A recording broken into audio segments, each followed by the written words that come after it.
Welcome to Gyan Square. Guys, recently in December 2019, I have cleared UGC NET examination. अब UGC NET examination क्या है वो भी मैं आपको बता देती हूँ. NET National Eligibility Test. It is a test for those aspirants जो कि मास्टर्स डिग्री ऑलरेडी कर रहे हैं या कर चुके हैं और प्रोफेसर लाइन में अपना करियर बनाना चाहते हैं. मैंने ये पेपर अपने फर्स्ट अटेम्प्ट में क्लियर किया है while I am pursuing for my masters. तो बहुत लोगों की डिमांड थी मेरे से कि मैं वो टिप्स शेयर करूं जिससे कि मैंने प्रिपेयर किया और फर्स्ट अटेम्प्ट में इसे क्लियर किया. तो आज इस वीडियो में मैं आपके साथ शेयर करने वाली हूँ मेरे वो सारे टिप्स जो कि मैंने अपनाए थे अपना पेपर क्लियर करने के लिए. लेकिन गाइस उससे पहले मैं आपको बता दूं that online applications for UGC NET examination are still open till 15th June 2020. तो अगर अभी तक आपने फॉर्म नहीं भरा है तो मैं डिस्क्रिप्शन में लिंक डाल दूंगी. अभी जाइए डिस्क्रिप्शन के लिंक पर क्लिक कीजिए और वहां से फॉर्म भरिए. नाउ इस वीडियो पर आगे बढ़ते हैं. गाइस जैसे कि आप सब लोग जानते हैं कि नेट का जो पेपर है उसमें दो पेपर होते हैं. Without break it is a 3 hours paper. Paper 1 वो होता है जो कॉमन होता है सारे सब्जेक्ट वालों के लिए and paper 2 is that where you are pursuing for your masters या जिस सब्जेक्ट में आप मास्टर्स कर चुके हैं या कर रहे हैं उस सब्जेक्ट से आपको नेट क्वालिफाई करना पड़ता है प्रोफेसर बनने के लिए. तो पेपर 1 जो है उसमें 50 क्वेश्चंस होते हैं ईच ऑफ 2 मार्क्स. मतलब पेपर 1 आपका 100 मार्क्स का क्वेश्चन है इंक्लूडिंग 10 मॉड्यूल्स. 10 मॉड्यूल्स या चैप्टर्स आप कुछ भी बोल लीजिए जिसमें से लगभग आप ऐसा प्रेडिक्ट कर सकते हैं कि हर मॉड्यूल से 5 क्वेश्चन आते हैं. जनरली ऐसे ही आते हैं, कुछ एक्सेप्शंस हमेशा रहते हैं, लेकिन आपके हर चैप्टर या मॉड्यूल से आपको 5 क्वेश्चन मिल जाएंगे. तो देख लेते हैं मॉड्यूल वाइज, चैप्टर वाइज हम यहाँ पे देख लेते हैं कि हमें कौन से चैप्टर को कैसे प्रिपेयर करना है. गाइस अगर आप चाहते हैं कि मैं यूजीसी नेट क्या होता है, उसकी एलिजिबिलिटी क्राइटेरिया क्या है, कौन लोग ये फॉर्म भर सकते हैं, उसके लिए आपको कितना परसेंटेज चाहिए, क्या सारी चीजें हैं, अगर आप चाहते हैं कि मैं इस पे एक अलग से वीडियो बनाऊं तो प्लीज मुझे कमेंट कर बता दीजिएगा. मैं आपके नॉलेज के लिए जरूर बनाऊंगी. अब इस वीडियो पे आगे बढ़ते हैं और देखते हैं कि वो 10 चैप्टर क्या है और उनको प्रिपेयर करने के लिए हम क्या इजी स्टेप्स ले सकते हैं. So first module is teaching aptitude and second module is research aptitude. Guys ये दोनों ऐसे चैप्टर्स हैं जिनके बारे में हमने अभी तक जितनी एजुकेशन ली है उसमें कभी भी नहीं पढ़ा है. तो ये दोनों तो ऐसे मॉड्यूल्स या चैप्टर्स हो गए जिसको आपको एक बार गो थ्रू करना ही पड़ेगा. इंपॉर्टेंट पॉइंट्स मार्क कर लीजिए कि ये सिस्टम क्या है. गाइज आप बुक रेफर कीजिए लेकिन अपने नोट्स हमेशा बनाइए. जरूरी नहीं है आप एक अलग से कॉपी लेके बनाएं, उस बुक के किनारे अपने पॉइंट्स लिख लीजिए, लेकिन आपको अपने नोट्स तो बनाने पड़ेंगे क्योंकि लास्ट टाइम रिवीजन में आपको अपने नोट्स ही काम आने वाले हैं. Now third module is comprehension. Comprehension मतलब क्या, आपका इंग्लिश का टेस्ट किया जाएगा. वहां पे आपकी रीडिंग एबिलिटी कितनी है, आप उस पैसेज का सेंट्रल थीम कैसे पकड़ेंगे, ये सारी चीजें वहां पे चेक होती है.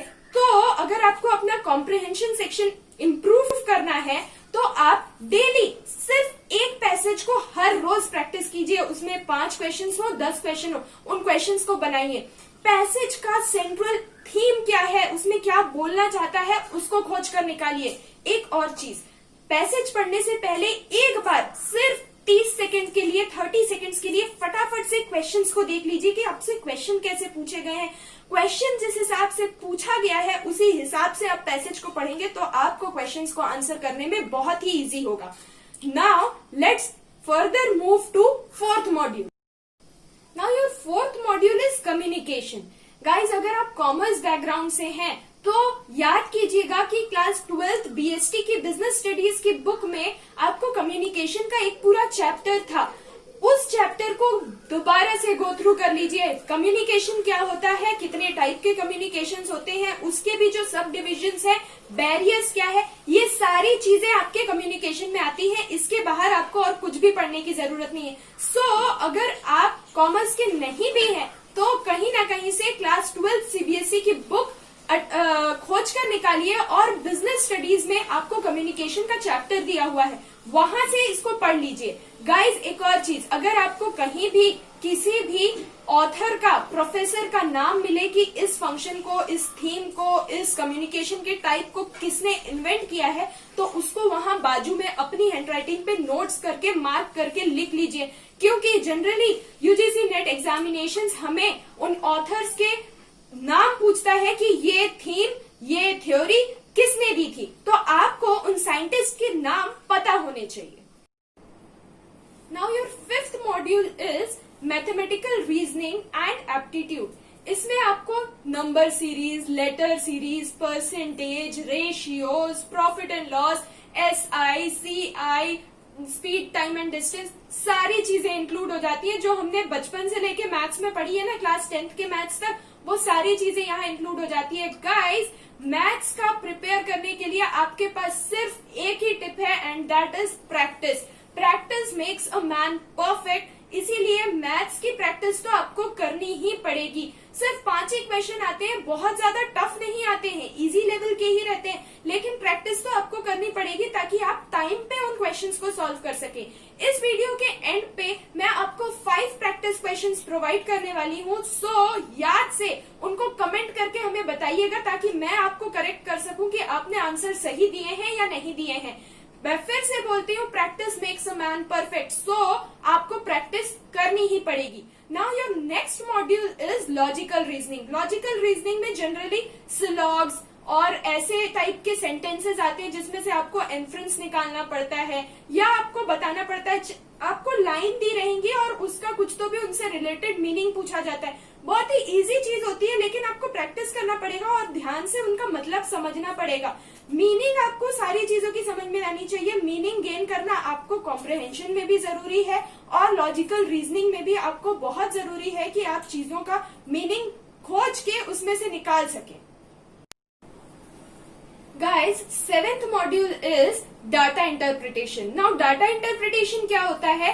पाई चार्ट्स दिए रहेंगे, बार डायग्राम्स दिए रहेंगे, लाइन डायग्राम्स दिए रहेंगे या टेबल्स में इंफॉर्मेशन दी रहेगी और उसके बेसिस पे आपको 5 क्वेश्चंस पूछे रहेंगे या 4 क्वेश्चंस पूछे रहेंगे और आपको उनका आंसर देना है। बहुत ही इजी रहता है, लेकिन आपको कैलकुलेशंस यहाँ पे आने चाहिए, आपका कैलकुलेशन अच्छा होना चाहिए, तभी आप वो चारों क्वेश्चन बहुत ही क्विकली कर सकेंगे।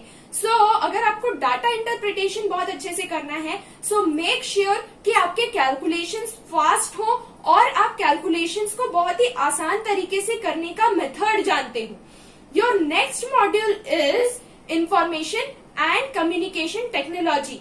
अब इंफॉर्मेशन एंड कम्युनिकेशन का नाम सुन के हमको समझ में आ रहा है कि इसमें कितने थ्योरीज हैं, किन्होंने उन थ्योरीज को दिया है, ईमेल्स कैसे आए, टेलीफोन कैसे आया, टेलीकम्युनिकेशन क्या होता है, ये सारी चीजें आपको इसमें पढ़नी है। सो अगेन आपको एक बार बुक रेफर करना पड़ेगा और साइड नोट्स बनाने पड़ेंगे। मैं बार बार बोल रही हूँ, आपको साइंटिस्ट के नाम याद करने हैं, किसने थ्योरी दिया है उनका नाम याद करना है, क्योंकि आपको मैच द फॉलोइंग दे देता है कि यार ये थ्योरी है, मैच करो किसने इन्वेंट किया था। 4 लोगों का नाम दिया रहेगा, 4 टाइप की थ्योरी दी रहेगी, आपको मैच करना है। सो कम से कम आपको उसमें से 2 का तो पता होना ही चाहिए कि किन 2 लोगों ने किन 2 थ्योरीज को दिया है, ताकि आपको मैच करने में सुविधा हो। ये आपको एग्जाम सॉल्व करने का टिप था। गाइस, योर 9th मॉड्यूल और chapter is people, development and environment. Now इसमें आपको बेसिक चीजें पढ़नी है। बेसिक जो हमने अभी तक क्लास 10 तक पढ़ लिया है ना, वही सारी चीजें हैं कि इंडिया में पॉपुलेशन कितना है, पॉपुलेशन रेट कितना है, जीडीपी कितनी है, एनवायरमेंट में पॉल्यूशन कितना है, कहाँ कौन से रिसोर्सेज मिलते हैं, जियोग्राफी से रिलेटेड चीजें, इकोनॉमिक्स से रिलेटेड चीजें, ये सारी चीजें आपको इस मॉड्यूल में पूछी जाती है। जनरली आपको करंट अफेयर्स के कुछ 1-2 क्वेश्चंस मिल जाएंगे कि अभी का जीडीपी रेट कितना है या इसका बैंक रेट कितना चल रहा है या ऐसी सारी चीजें। तो ये कुछ कॉमन इन्फॉर्मेशन है जो जनरली अगर आप किसी भी एग्जाम के लिए प्रिपेयर कर रहे हैं तो आपको पता होता है। तो ये कुछ ऐसा खास मॉड्यूल नहीं है जिसके लिए आपको अलग से पेन पेपर लेके बैठना पड़ेगा। बस आपको डेली करंट अफेयर्स एक बार गो थ्रू कर लेने हैं और अपने दिमाग में उसको रखना है कि हाँ, हमने ये चीज कभी ना कभी तो पढ़ी थी। Now your last module is कि हायर एजुकेशन सिस्टम क्या होता है। हायर एजुकेशन सिस्टम के बारे में आपको सारी चीजें पढ़नी है।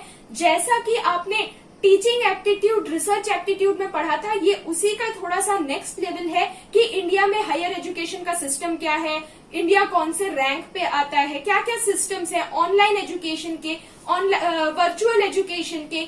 उसके बाद फिर आपको गवर्नमेंट की कौन कौन सी स्कीम है, क्या प्लेटफॉर्म गवर्नमेंट ने स्टार्ट करके रखे। फिर मैं बता दूं यहाँ पे बहुत सारी चीजें आपको करंट अफेयर से रिलेटेड रहेंगी कि गवर्नमेंट अभी क्या स्कीम चला रही है हायर एजुकेशन के लिए, या ऑनलाइन नया कौन सा प्लेटफॉर्म लॉन्च किया है, चाहे वो स्टेट गवर्नमेंट से हो चाहे वो सेंट्रल गवर्नमेंट से हो। आपको क्वेश्चन पूछा जा सकता है। Here are the 5 questions. Solve them and write your answers in the comment box.